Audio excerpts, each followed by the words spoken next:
Yamunatira Vanachari.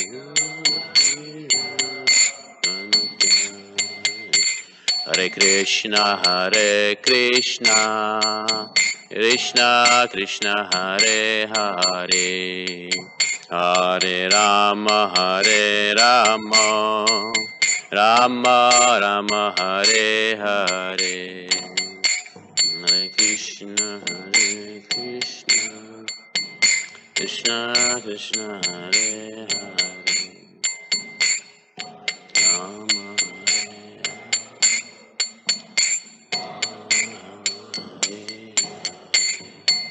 Hare Krishna, Krishna Krishna, Hare Hare, Hare Rama, Rama Rama, Hare Hare. Krishna, Krishna, Rama, Rama. Hare Krishna, Krishna Krishna, Hare Hare, Hare Rama, Rama Rama, Hare Hare. Krishna Krishna, Hare Hare, Hare Rama, Rama Rama, Hare Krishna, Krishna Krishna, Hare Hare, Hare Rama, Rama Rama, Hare Hare.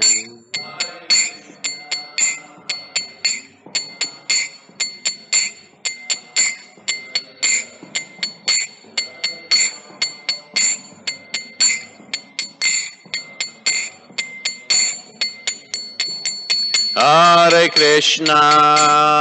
Krishna, Krishna Krishna, Hare Hare, Hare Rama, Rama Rama, Hare Hare. Hare Krishna, Krishna Krishna, Hare Hare, Hare Rama.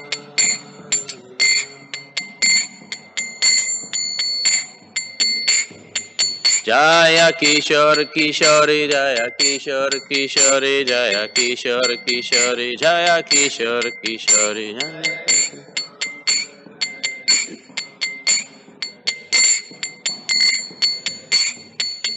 Jai Jai Jagannath, Jai Jagannath, Jai Baladev, Jai Subhadra.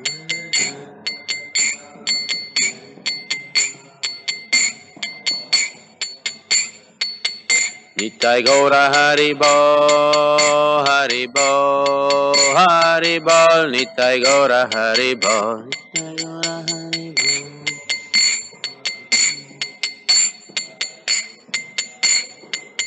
Jaya Jaya Prabhupada, Jaya Jaya Prabhupada.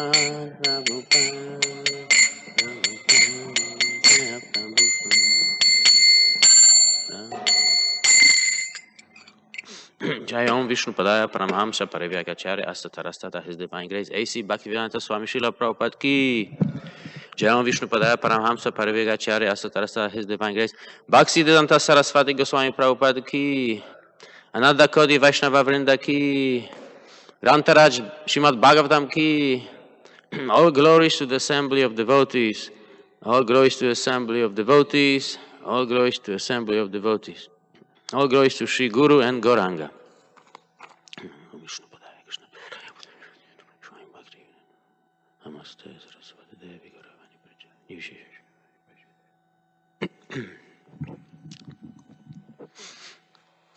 Om Namo Bhagavate Vasudevaya.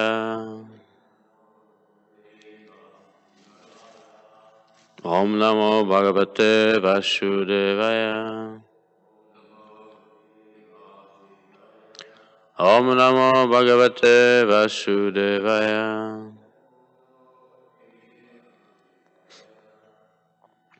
Reading from Srimad Bhagavatam, Canto 10, Chapter 43, entitled Krishna Kills the Elephant, verse 28. Yes, that's correct. So we will chant the Sanskrit verses first, 3 times. Gopyosya nitya mudita hasita prekshana mukham pasyanti ovidhamstapams taranti smasramam muda. Gopyosya nitya mudita hasita prekshana mukham pasyantyo vividhamstapams taranti smasramam muda. Gopyosya nitya mudita hasita prekshana mukham pasyantyo vividhamstapams taranti smasramam muda. Anyone wants to chant?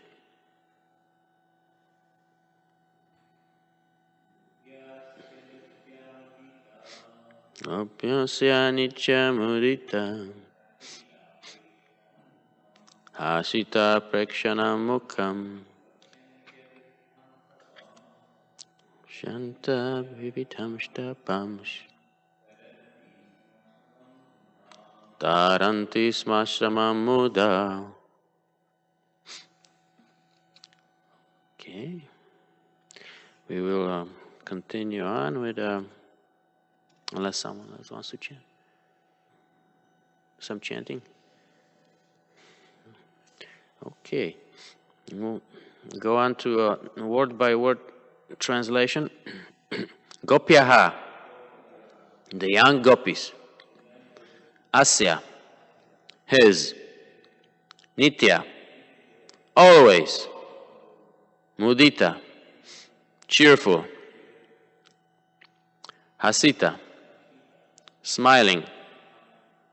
Prekshanam, whose glance. Mukham, the face. Pasyantyaha, seeing. Vividhan, of various kinds. Tapan, distress. Taranti sma, transcended. Ashramam, free from fatigue. Muda, happily.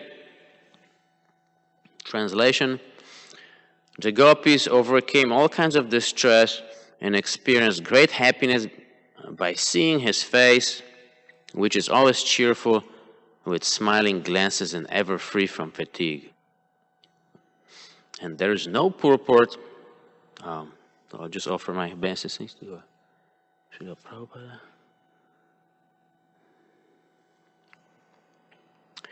Om Agyana Timim Dashya Gyananjala Shayakaya Chakshum Tam Gyana Tashmai Shri Guru Shri Chaitanya Manavishtam Skapitam Yena Bhutale Svayam Rupam Kadamahyam Dadati Svapadandikam.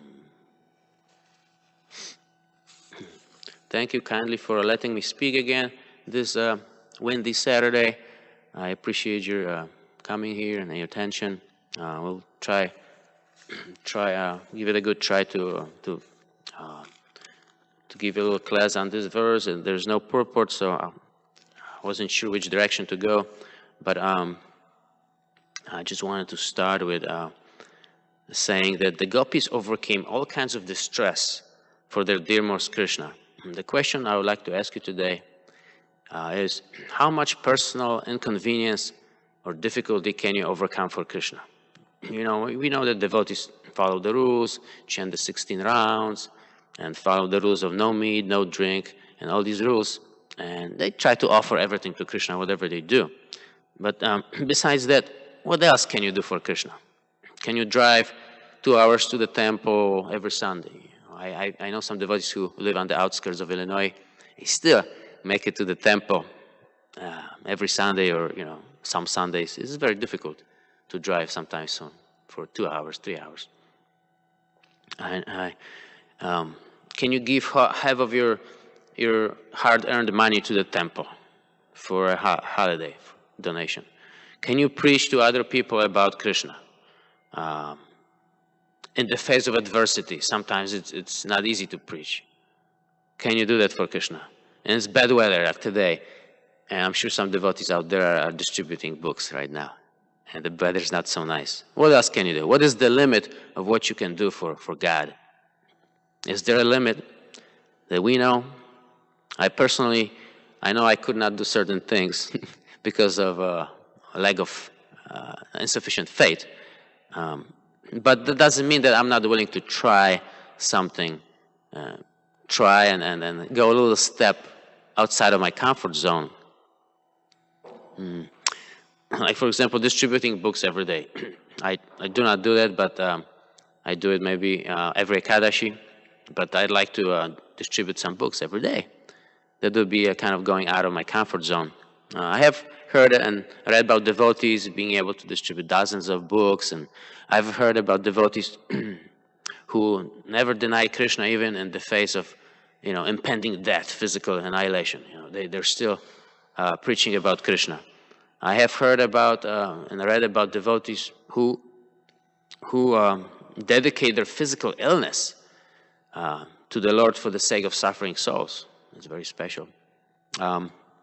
So these questions came to my mind when I was reading that the gopis overcame all kinds of distress and experienced great happiness for their dearmost Krishna. Now, in many traditions, we have different holidays, special days. Like for Christian tradition, for example, Christmas is coming in about a little bit more than 2 weeks. 2 weeks. And Lord Jesus Christ will be born, bring the light and the good news to the people of that age to fulfill his mission for God. For the Christians, it is the time of Advent, or waiting for the Lord's appearance.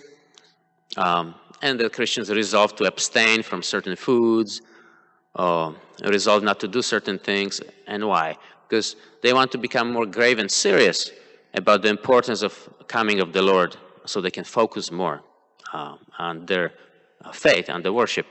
And other religious traditions have their similar holidays. We also have the appearance of Lord Krishna in August. But for the gopis, the Lord was in their hearts every day. Every day they were thinking about Krishna, trying to how to serve Krishna, and then when to see Krishna. What is Krishna doing? So they were seeing him from moment to moment, whether he was personally present in front of their eyes, or on a mission somewhere else to kill the demons. They could do anything and everything for the Lord. So the Lord is happy, and to add to his happiness. There's a nice definition of a pure devotional service. Let's just get that verse somewhere. I'll just read you a line from the Sanskrit. Sarvapadhi vinirmuktam. It's from Nectar of Devotion, and it is 1:12. Hope I can find it here. Here it is. Sarvapadhi vinirmuktam tad paratvena nirmalam hrishikena hrishikesha sevanam bhakti ruchate. Pure devotional service is engaging the senses in the service to the master of the senses, Krishna, purified of all selfish motives and endeavors that arise from a false designation of the self. So the gopis were on that platform and beyond, very, very focused, very engaged in thoughts of Krishna. The gopis are the topmost devotees of the Lord. But going back to our situation, most devotees are practicing devotees. Most devotees do a lot of things for Krishna, but they would like to do more. What can we do today, this month, to increase our service attitude, to please the Lord more, get out of our comfort zone? I did not plan on going on any book distribution today, but maybe after giving this class, I will go, even though the weather is not so nice. It was just even hard walking from the parking lot to here because the wind was so strong. I was like, oh man, I'm getting weaker or what? I'm carrying my backpack and then Bhagavad Gita in the backpack, and it was not very pleasant walking in the wind. But all practicing devotees have their strengths and weaknesses, and someone may be great at chanting 16 rounds always in the morning, first thing in the morning, and someone else will perfectly follow the rules to the T, and someone else will distribute a dozen of books per day. You know, some devotees have those strengths. We have our strengths and weaker points, but what can we do today to kick it up a notch for Krishna? The Lord likes, He likes the spirit of enthusiasm and willingness to approach Him. In the nectar of instruction, it is explained that it is important enthusiasm and patience, these and determination. All these qualities are important if you want to get closer to Krishna and make sure He notices our efforts even more. For example, some people may be good about, some devotees may be good about chanting 16 rounds in the morning, but sometimes they're introverted and they don't like to distribute books. They just don't feel very comfortable talking about philosophy to strangers. In fact, in the beginning, when I was trying to distribute books, I was just giving it to my family members because I felt more comfortable. I would not talk to other people. So just myself as an example.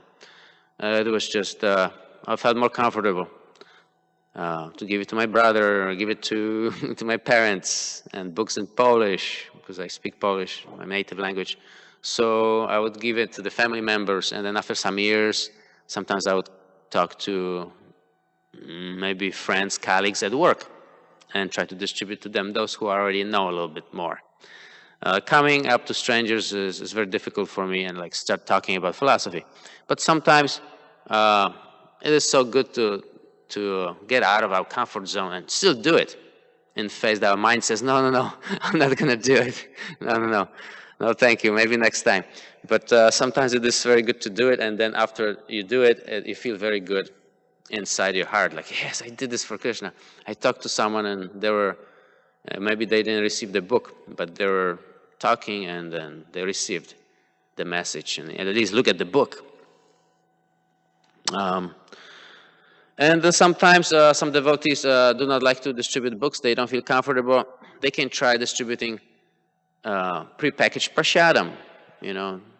And some devotees, as their seva, as their service, they make prasadam, like my brother Govinda and I, and we would bring some Govinda bars, or maybe different name, yeah, Govinda bars, protein bars, snack bars that are already offered and prepackaged. They have all those nutritional qualities, nutritional ingredients on the backside, so strangers, people who we don't know, can purchase that prasadam, prepackaged prasadam, and in that way get some benefit, and we get the credit for service that we are trying to distribute prasadam.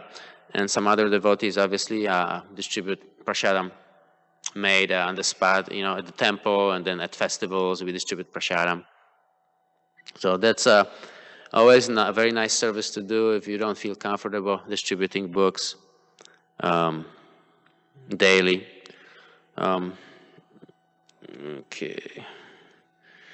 And sometimes at work, like at my work, it is possible to set up a table with books, so people who walk in, potential clients, potential customers, they can take a look at least at the books, and then Srila Prabhupada's books, and then they can maybe get one or two if they're interested. As a reminder, I probably don't need to remind you, but I work in the fitness industry. I have a fitness fitness studio, and then we teach yoga and then strength training, fitness training. So we have all kinds of people come in who are interested in being healthy, which sometimes it means switching their diet to being vegetarian or vegan, doing more yoga. So they may be likely to be interested in those types of books. So that's what we try to do. Sometimes the books are just there, and then people walk up to the table, and then they look through the books. And sometimes we may have a difficulty getting up in the morning and chanting 16 rounds as Srila Prabhupada recommended the first thing in the morning. I remember when I was starting Krishna consciousness, I was not a morning person at that time. And then it was very hard for me to get up at like 4 a.m. and 5 a.m. and start chanting. But what I found helpful, is to go to sleep early. Make sure you finish your daily duties early enough so you can have time to wind down and relax and then fall asleep early by 9 p.m. And then when you get up at 4, you already got your 6-7 hours of sleep and you should be good to go. Now, sometimes we end up being very engaged in something at 6, 7, 8. You're still at work sometimes.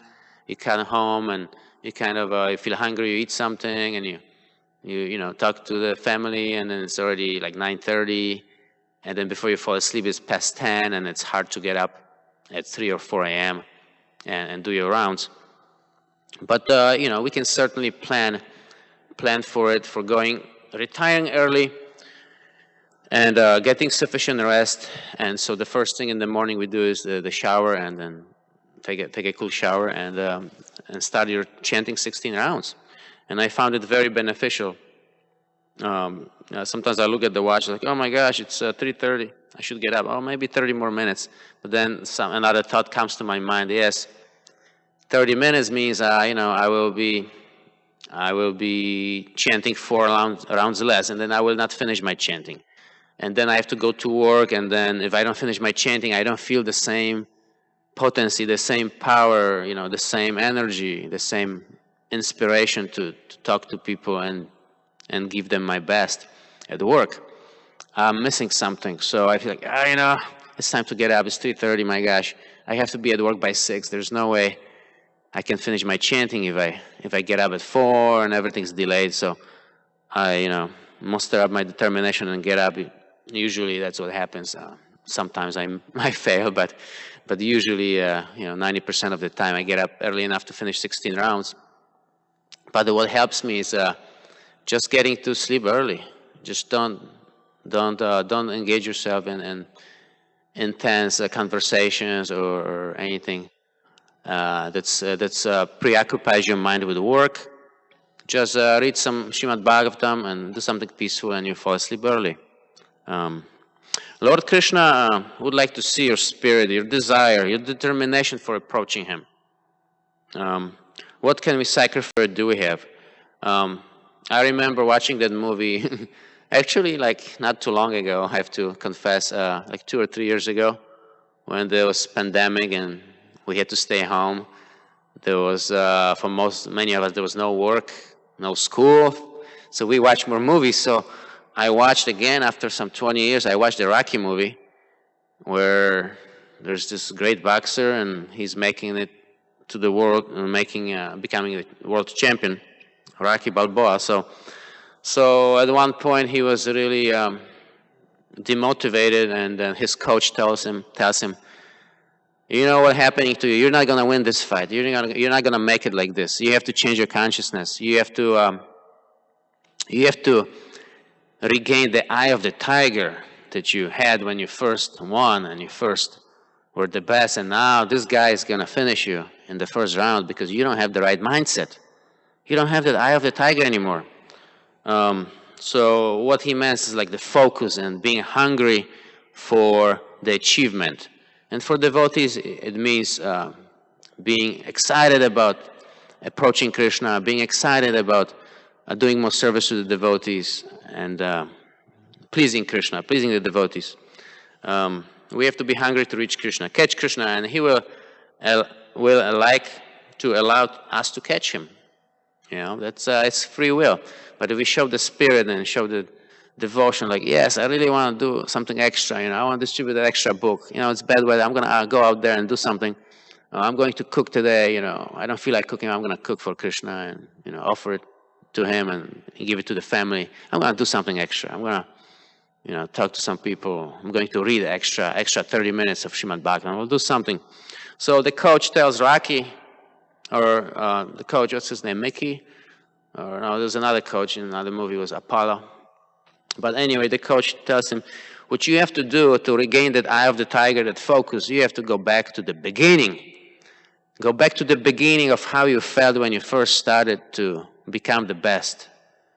And what does it mean for us, for devotees? I was thinking like this, trying to see it in spiritual terms. So for me personally, going back to the beginning means how I first became interested in Krishna consciousness. I was interested in chanting the bhajans and the devotee association. You know, it could mean something different for us, you know. When I first walked into the temple, there was this great devotee, Nirantara Prabhu, and he was playing bhajans. And I immediately liked those bhajans. Like immediately, I was like, wow, this music is so nice. Who is this person? I didn't even know the terminology. It's like, who is this person? It's nice. I'll have my notepad, and I'll take some notes for school, and my professor will be happy. I'm going to take some notes and how I feel about this place. And so I like the bhajans, and I really like the deities, like how they look. I just felt something special. I went to the gift shop, and I saw this nice picture of Krishna with a flute, and then next to the cow. And I was like, whoa, this picture is so beautiful. I want to have it for my home. So I immediately bought the picture, and this was like the first visit to the temple. And I talked to the devotee who played those wonderful bhajans. I was like, oh, what's your name? And we talked, and he's such a sweethearted soul, you know. And he's in Naperville now. But it was my first contact, or second contact with the devotees. The first contact was when the devotees came to the college when I was going to. And the second contact was when I came to the temple to do some research. So I remember what helped me stay hooked on to Krishna consciousness. It was the chanting, the music, and I really liked the books as well, like reading. So there were a few factors that really like, oh my gosh. And now that I know the philosophy a little bit better, I'm not so much excited about reading the books every day. It's my problem. But it's not necessarily for philosophy that you read the books. You read it to relish, like you read about Krishna's pastimes. You don't need to worry about philosophy. Just relish the pastimes.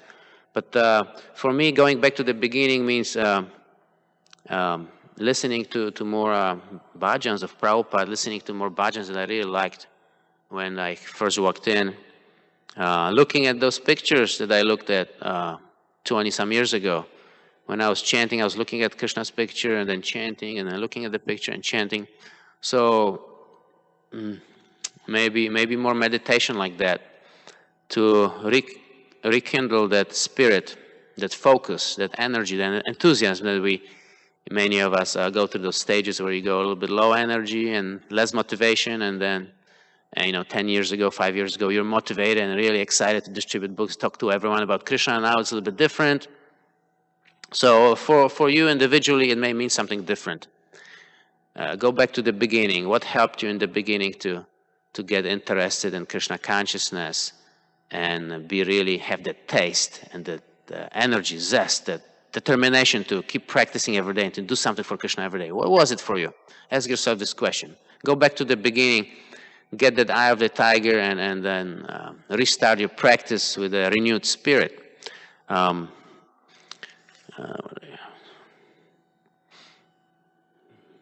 Right. So Krishna tells us in Bhagavad Gita, in chapter 9, verse 22, that I'll read the Sanskrit. Ananyas chintayanto mam yejanach paryupashate tesham nityabhyuktanam yogakshemam vahamyaham. But those who always worship me with exclusive devotion, meditating on my transcendental form, to them I carry what they lack, and I preserve what they have.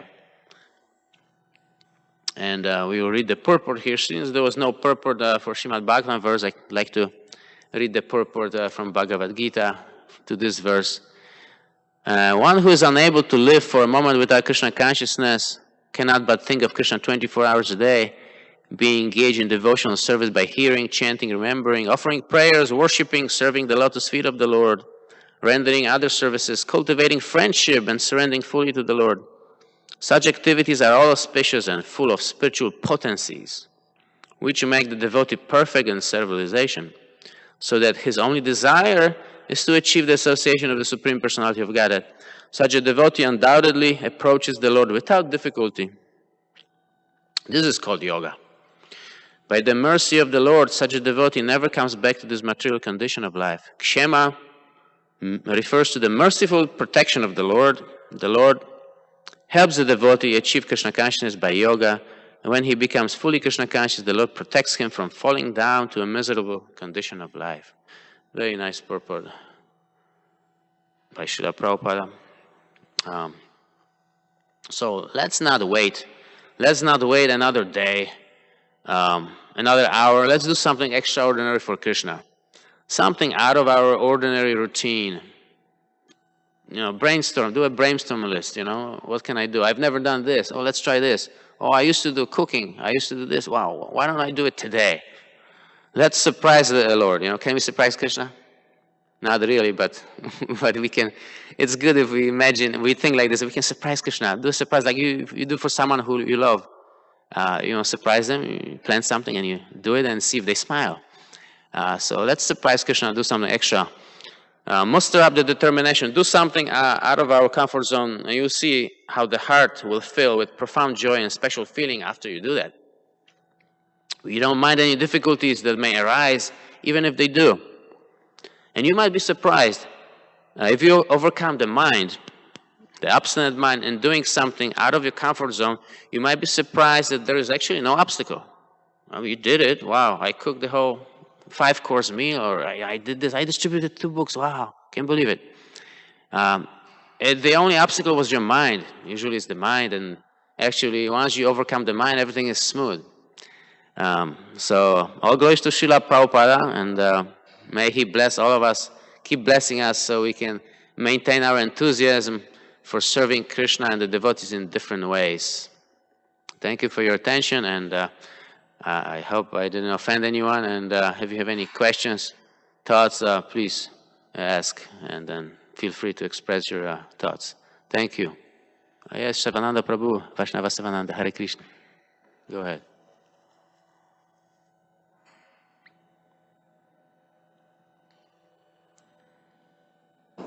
And thank you for your efforts and for just everything that you do for Krishna and for me personally, from way back in the very beginning with your books. And there's a story I'll tell you a little bit later about your books, which inspired me. Okay, I didn't know. I just have a thought to share. And the thought is, what would happen if all the householder devotees in this congregation spent a week at the temple, where the Matajis stayed home to take care of the deities, and then the men stayed here for a week straight. Wow. At boot camp, Krishna boot camp for the warriors.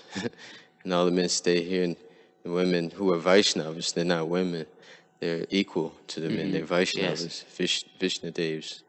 Take care of the, the deities, and the men come in to spend a week in the camp. My gosh. What would happen? Well, that's a good question to ask. It's a great idea. I think it, what would happen? That would be, I'm sure it would be some amazing result. It's a great idea.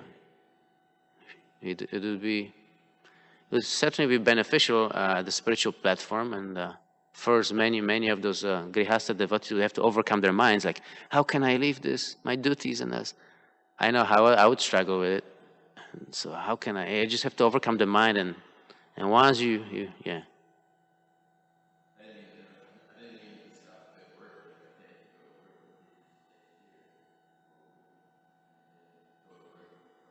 I see. Right. Mm-hmm. Yeah. No. I just, I don't know the answer, but I think it's a great idea. Somehow arrange it that those grihastha devotees who are so busy and sometimes distracted by the duties, they would just, would be like a little sadhusanga, like a mini sadhusanga that, wow. That's a great idea, Prabhu. Yes. Any other comments, anything?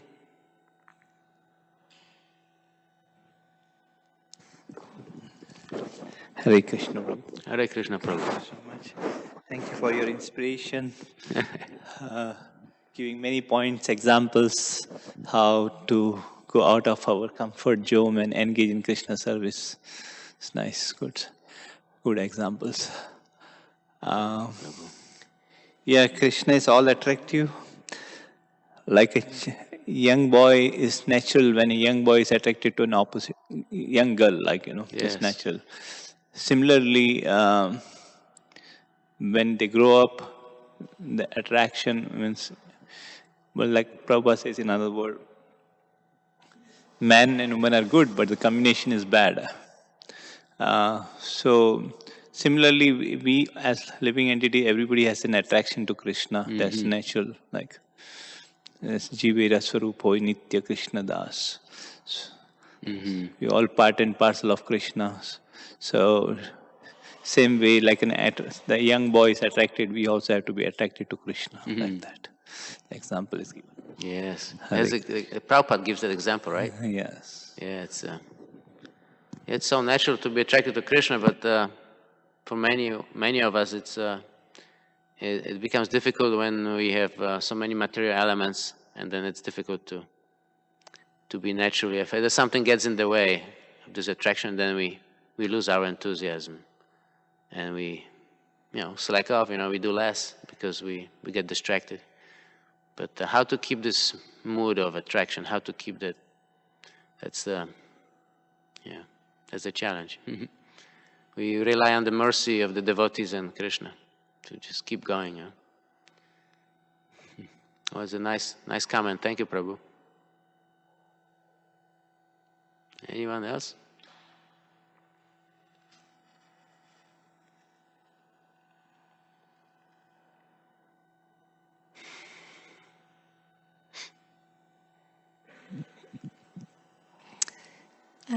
I was appreciating your speaking of maintaining enthusiasm for serving Krishna in some ways. So you were connecting to this particular verse through mentioning the picture you had got excited about of Krishna and spending time looking at the picture and chanting. And I think it's sort of significant in this verse that it's actually the connection can easily be done just through remembering Krishna's cheerful face. I think the cheerful is very significant because indeed there is different distresses and tiredness that one has to go through, and you explained even the tiredness from attending to one's duties in the day. So, yeah, that's just a comment. Yes. Thank you, Mataji. Thank you for your comments, and I appreciate it. And Srila Prabhupada ki jai.